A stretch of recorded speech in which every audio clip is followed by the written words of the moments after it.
kabayan, latest progress po sa MRT 7. So ngayon, naway samahan niyo po si Kuha Studio sa ating latest progress rito sa MRT 7 Depot at sa may Sacred Heart Station. Kadikit lamang nitong depot ng MRT 7 mga bayan dito po sa bayan ng North Caloocan, no? Let's go.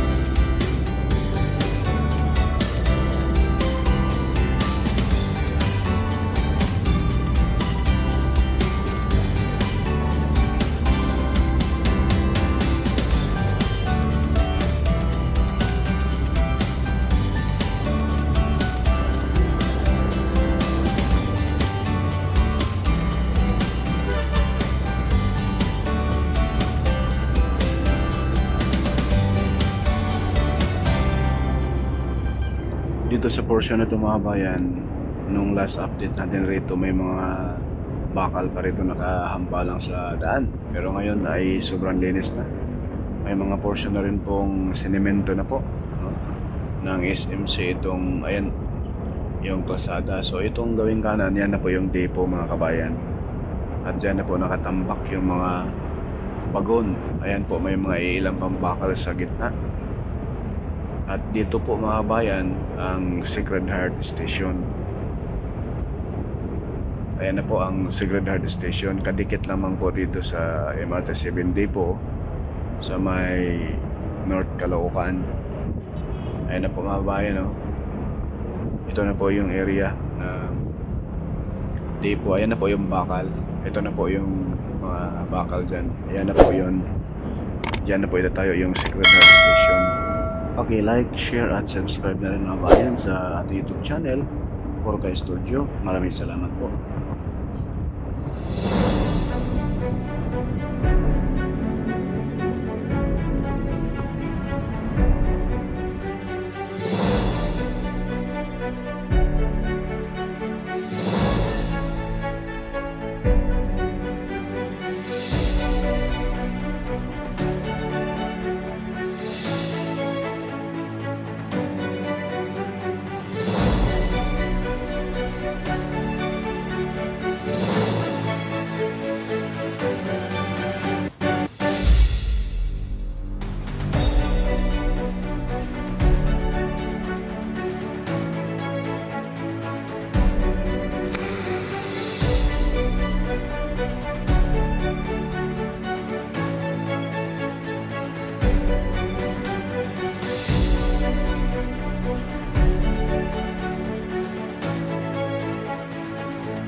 masilayan pa natin mga bayan, yung sa unahan ay wala pang buhos yung taas, no? Wala pang sahig. Ayan. Doon sa pinakadulo mga bayan, no, makikita ninyo hanggang dyan pa lang yung mga poste, oh. Hanggang dyan lang yung poste mga bayan dahil yun nga na lihis yung alignment nitong MRT7 dahil po sa right of way, no? May problema. Pero ngayon, nasolusyonan na. Naging okay na yan mga bayan. Kaya hindi na yan sa dating alignment.